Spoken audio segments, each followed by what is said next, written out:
अपना टॉपिक है भर्ती एवं चयन, रिक्रूटमेंट एंड सिलेक्शन। रिक्रूटमेंट का जो महत्व है वो एक मानव संसाधन प्रबंधन के अंतर्गत अपना महत्वपूर्ण भूमिका अदा करता है, क्योंकि बिना भर्ती और चयन कर्मचारियों को उपलब्ध कराना संभव नहीं हो पाता है। तो इसलिए भर्ती और चयन का इस प्रबंध के अंतर्गत अत्यधिक महत्वपूर्ण स्थान होता है। कुछ दशक पूर्व तक मानव संसाधन की भर्ती एवं चयन को कोई विशेष महत्व नहीं दिया जाता था। पर्यवेक्षकों को उनके अधीनस्थ कार्यस्थिति के लिए कार्मिकों की भर्ती करने का अधिकार प्राप्त था। कार्मिकों का यानी कर्मचारियों का चयन और उनकी कार्य से मुक्ति उन दिनों की स्थिति के अनुसार नैतिक एवं सुगम कार्य माने जाते थे, यानी आसानी से उनको रखना और जब इच्छा हुई हटा देने का कार्य सरल तरीके से किए जाते थे और इस कार्य को बहुत ही सरल माना जाता था। कार्य संपादन के लिए किसी विशेष कार्य दक्षता की आवश्यकता नहीं होती थी, अतः कार्मिकों का चुनाव भी जटिलता से मुक्त होता था।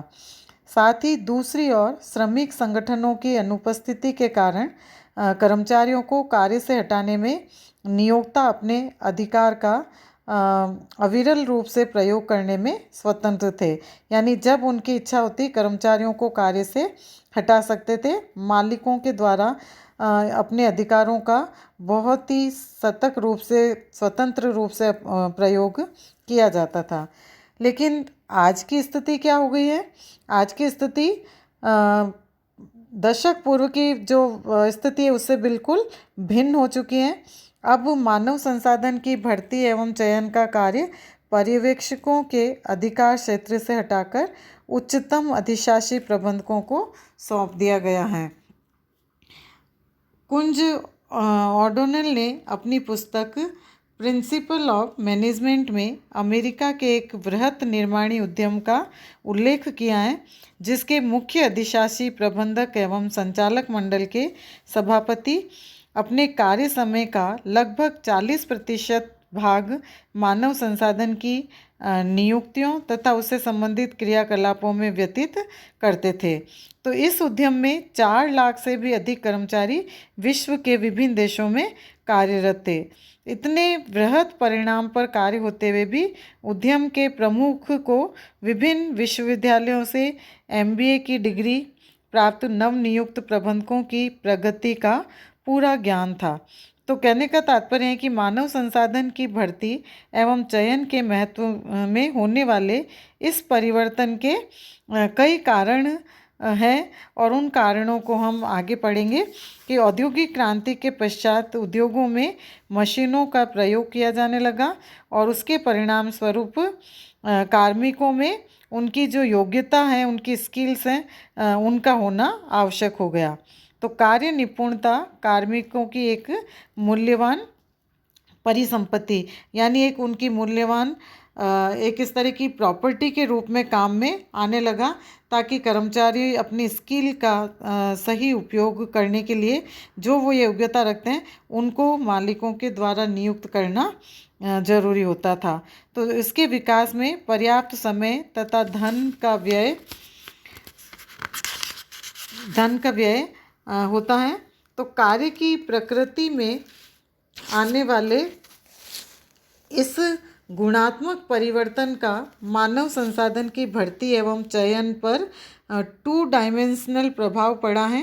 सर्वप्रथम नियोक्ता की दृष्टि से कार्मिकों की भर्ती करते समय कार्मिक प्रत्याशियों में उन्हें अपेक्षित योग्यता की संभावनाओं की सावधानी से खोज करनी होती है और इस प्रकार की खोज एवं उसमें प्रयुक्त किए जाने वाले उपकरणों का उल्लेख उसके अंदर किया जाता है, जिसका हम आगे विस्तार से अध्ययन करेंगे।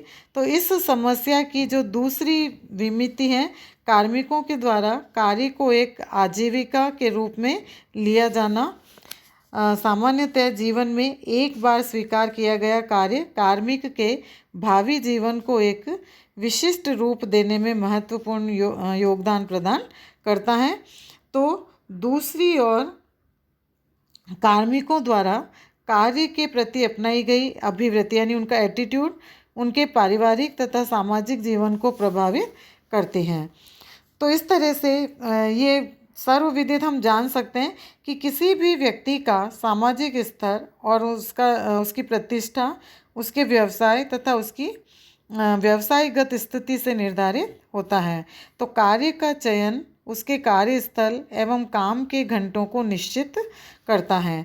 तो इस प्रकार मानव संसाधन की भर्ती और चयन कार्मिक के साथ यानी कर्मचारी के साथ ही उसके परिवार के सदस्यों तथा समाज जिसमें वह रहता है सभी को प्रभावित करता है। इसी प्रकार से हम विशुद्ध सामाजिक दृष्टि से देखें तो मानव संसाधन की भर्ती एवं चयन देश में उपलब्ध मानव शक्ति के उचित उपयोग का भी एक साधन है। समाज की प्रगति इस मूल्यवान स्रोत के विवेकपूर्ण विद्रोहन पर आश्रित रहती है। हमने देखा कि सन 1975 में मुंबई में आयोजित 25वें अखिल भारतीय सेवी वर्गीय तथा श्रम कल्याण अधिकारियों के सम्मेलन में यह बात स्पष्ट रूप से सामने आई कि इस देश में नियोजन गत 20 वर्षों से यदि किसी एक कारण में असफल रहा है तो वह देश में प्राप्त साधनों का उत्पादनकारी प्रयोग न किया जाना, न कि साधनों का अभाव या उनकी अपर्याप्तता। यानी कि जितने यहाँ योग्य व्यक्ति हैं, योग्य कर्मचारी हैं, उनका सही तरीके से उपयोग भी नहीं किया जाता था और इसलिए देश की विकास के अंतर्गत उनसे महत्वपूर्ण जो कार्य लिए जाने चाहिए उन कार्यों का अभाव सदैव रहा। इसलिए देश की समृद्धि को ध्यान में रखते हुए मानव संसाधन की नियुक्ति एक महत्वपूर्ण स्थान रखती हैं, क्योंकि मानव संसाधन यानी कर्मचारियों की नियुक्ति और योग्य कर्मचारियों की नियुक्ति करना, उनका चयन करना ये अत्यंत ही महत्वपूर्ण है। तभी वे कर्मचारी जिस संस्थाओं में काम करेंगे तो वो देश के विकास के अंतर्गत अपनी महत्वपूर्ण सेवाएं प्रोवाइड करा सकेंगे। तो इस प्रकार से देश के भावी औद्योगिकरण के संदर्भ में इसका महत्व और भी बढ़ जाता है। तो समाज का आज हम देखते हैं कि एक बहुत बड़ा भाग नौकरी पेशा व्यक्तियों का है और इसलिए देशवासियों के जीवन, रहन सहन के स्तर तथा कार्य संतुष्टि आदि सभी को मानव संसाधन की भर्ती और चयन प्रभावित करता है। इन सभी कारणों से औद्योगिक समाज की मानव संसाधन की भर्ती एवं चयन में रुचि होना स्वाभाविक ही है और इसलिए उद्यम की सफलता की कुंजी मानव संसाधन की भर्ती एवं चयन की सफलता में ही निहित है। कार्य की प्रकृति के अनुसार वैज्ञानिक आधार पर भी की गई मानव संसाधन की भर्ती और चयन कार्यकुशलता को बढ़ाती है, जिससे उद्योगों की प्रतिस्पर्धात्मक शक्ति में भी अभिवृद्धि होती है। और दूसरी ओर अकुशल कर्मचारी न केवल कार्यकुशलता में बाधक सिद्ध होते हैं बल्कि वे मनोबल, अभिप्रेरण तथा अनुशासन की समस्या भी उत्पन्न करते हैं। तो इस प्रकार के कर्मचारी स्वयं अपने में एक समस्या बन जाते हैं और अन्य सहकर्मियों को भी प्रभावित करते हैं। तो इसलिए जो ऐसे अकुशल कर्मचारी हैं तो उनको नौकरी से हटाना भी आसान नहीं होता है। इनके प्रशिक्षण पर खर्च की गई राशि तथा साधनों एवं श्रम का व्यय काफ़ी हद तक इसमें व्यर्थ ही जाता है। तो मानव संसाधन की भर्ती एवं चयन में निहित इस प्रकार की जोखिम के कारण उद्योगों के द्वारा इसके महत्व को समझना और उसे स्वीकार करना आवश्यक हो गया है। मानव संसाधन प्रबंधकों का यह कर्तव्य है कि वे रेखा संगठन में कार्यरत अधिशासी प्रबंधकों को मानव संसाधन की भर्ती एवं चयन में सहायता प्रदान करें और मानव संसाधन की भर्ती एवं चयन न केवल वर्तमान कार्य आवश्यकताओं के लिए बल्कि भविष्य से संबंधित कार्य आवश्यकताओं को दृष्टि में रखकर करना होता है। तो मानव संसाधन प्रबंधक इस क्षेत्र में नीति निर्धारण और उसके जो क्रमबद्ध विकास में काफ़ी महत्वपूर्ण भूमिका रखता है। तकनीकी ज्ञान के क्षेत्र में हो रही निरंतर प्रगति के कारण मानव संसाधन की भर्ती एवं चयन का कार्य बहुत ही जटिल होता जा रहा है और देश में जो भावी औद्योगिक विकास और व्याप्त जो बेरोजगारी है उसके संदर्भ में कार्य की जटिलता और भी बढ़ जाती हैं। तो मानव संसाधन की भर्ती एवं चयन के क्षेत्र में जो रूढ़िवादिता है उसको हटाकर वैज्ञानिक दृष्टिकोण प्रदान करने के बहुत अधिक अच्छे परिवर्तन में मानव संसाधन प्रबंधक को जहाँ एक और महत्वपूर्ण भूमिका निभानी है वहाँ उनका दायित्व भी बढ़ गया है।